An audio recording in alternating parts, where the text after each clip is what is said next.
Alright, so here we go. Airfield it is, and yeah, as Andy was saying, I can't wait to see efficiency play on it here. Yeah, definitely so. So taking a quick look at the tank lineup. Look at that lineup coming out from Steel Knight. Actually, Phil, you were talking to me about this during that video.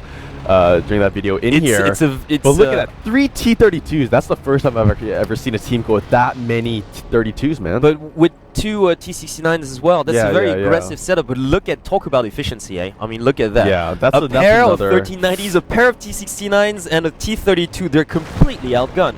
Just very differing lineups coming out from both these teams, and it looks like their strategies going into this are going to be very different as well. On your map, mini-map, you can see Team Efficiency actually going for that northern pass. They want to use that mobility of those 1390s. Oh, but he's got to get out of dodge here. Tanaka almost getting like blown to bits. He managed to dodge like 2 shots, but really by a hair's breadth. It was so close. Yeah. He could have gotten like more than half of his life away. With easily, and especially since he's in a light tank as well. Exactly. I mean, only in a 1390, so I'm not quite sure about efficiency strategy here because they're completely outgunned.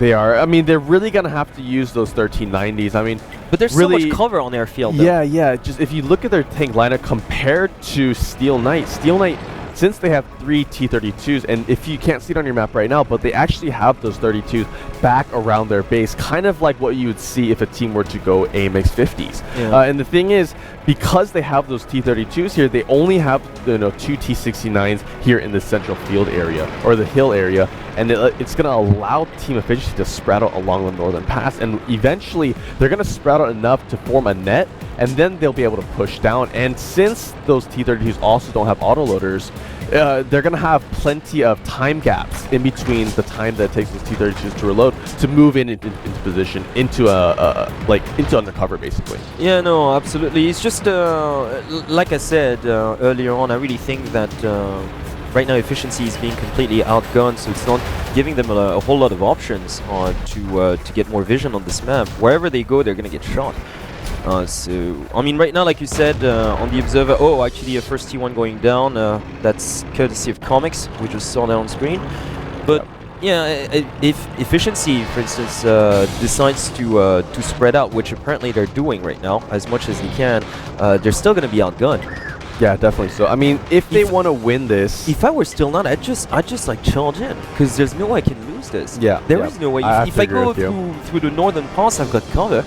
And it's like, because I've got 2 T-69, it's not like they can sneak capture my base. They can come back and defend this. If I were them, I'd just charge in, because... Yeah, no, I'll definitely have those T-32s in a more frontal position. Or to the northern pass. Most likely the northern pass. Just have them there, because if they had them there, then efficiency wouldn't actually be this far able to up. advance, exactly. Yeah. Like right now, the only reason why efficiency is creeping out is because their opponents, Steel Knight, are not doing anything with a superior firepower. If they decided to go to the north, there's nothing efficiency could do. Yeah. With those rocks, you take cover, so you can't get sniped down by those 1390s, even if they go around. And in a frontal confrontation, you win. With these tanks, I mean, if you send like those 3 T-32s, it's game over. Yeah, definitely so. I mean, I really want to see Steel Knight be more aggressive right now. It might be too late already. Yeah, this could be the reason why they actually lose here, just because they have those T-32s way far too pulled back.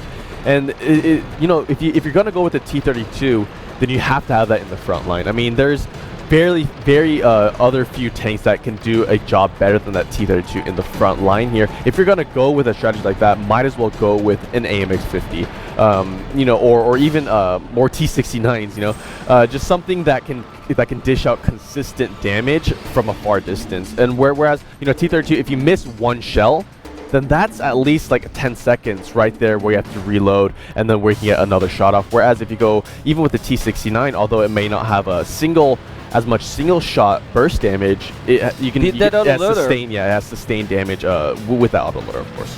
Yeah, and a whole lot more speed and movement as well. So once again, kind of disappointing to see such passive attitude coming from Steel Knight, who do have the superior tanks. Yeah.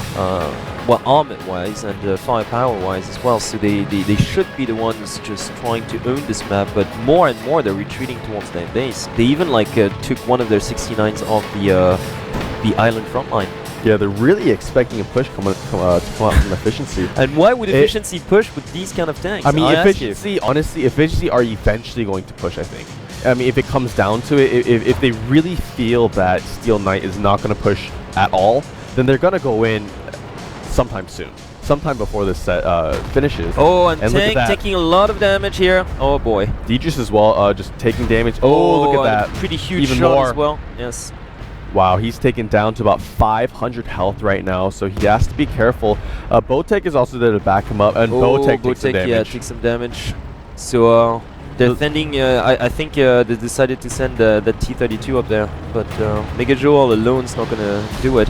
So those T-32s on Steel Knight actually paying off a little bit right there, doing a lot of damage onto those efficiency tanks. Yeah, no, they do, but I mean, that's the thing, they needn't be playing so passive. They should be the ones attacking. I'm very disappointed by their just passive tactic. They're really not allowing much to happen. Yeah, and see, just looking at that long-range engagement right there, if they can win a long-range engagement against a team comp of team efficiency, then they can win a close, and look at that range tank taking more damage courtesy of Comics this time around. Comics in a 1390, but they managed to land a brilliant shot onto Tank. That was a lot of damage taken out. Yes, and as I was saying here,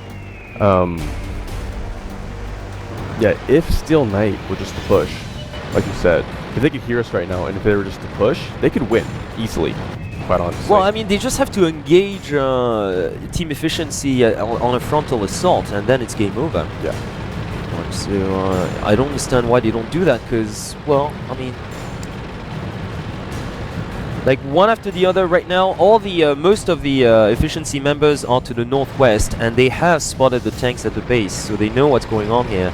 They spotted Spencer and another tank out there, so they realize their enemies are all clustered towards the base. So I think they obviously can't risk a frontal assault because they would lose. I think they're just going to try to pick up one tank after the other from a long range distance, but even that is, considering the tanks they've got, like even in a long range engagement, I don't see efficiency just winning this, really. Yeah, no, it's definitely going to be extremely hard for them to overtake this position. Yeah, and especially since Steel Knight, Steel Knight are just really camping extremely hard right now, and no matter what efficiency do, just because they don't have heavier forces because of those AMX-13s. I mean, had they gone just one more medium or heavy tank, they would have a much better chance to actually overtake this position. But and I mean, think with look their at position, I don't know. Comics has come to the center island, and he's right next to his opponent. He just doesn't see it. Yeah, they saw each other now. No, only now they spot each other. Yeah. Oh, he missed! I don't believe it. He missed. He was right next to him, and he missed. And look at that, they're trying to trap. Tanaka missed as well. Yeah, but they're trying to trap Tanaka. It's a 2v1 here. And Tanaka's probably going to go down. This is brilliant. Okay, Tanaka went down. This is a lightning strike. I am loving this. And that's going to force pretty much Steel Knight out of their hole. Yeah. No, I love that move. That was a lightning, lightning strike, really, commando style. I mean, they did suffer quite a bit of damage, but still, now all they got to do is just run away. Oh, and look at this. The push is going to come out from Steel Knight right now. It's a minute 30, though. It's a minute 30, and all they got to do is just run away. Hit and run, hit and run, hit and run, because they've got the faster tanks by far. So they can actually pull this off, I think. No, great play coming out from Team Efficiency. That was really amazing. Using that mobility from those AMX-13s. And look at that, they're getting punished now because they're out of time, so they got to rush, and now the T-32s are backing the retreat. Oh, and they're doing that damage. so well as well. This is brutal. Wow, there's absolutely nothing Steel Knight can do. Spencer about to get taken out here. Exactly, I think Spencer there he goes. He goes, this is game over. It is game over. And an amazing, really an amazing performance once again from Efficiency. They spotted the one tank that was alone and that could be trapped. Just really commando style. They go in, they take him out, and then they just they run, and this is brilliant. And I think once again, kind of a word of sort of not warning, but it's like premonition. If you camp like this when you're supposed to actually go out there and bully your way through, you eventually get punished. If you're playing against a skillful team like Efficiency, then they're going to pull something off. What I've learned by watching Efficiency is you don't camp against a team that knows how to move and trap you. No, but even better, that know how to camp themselves.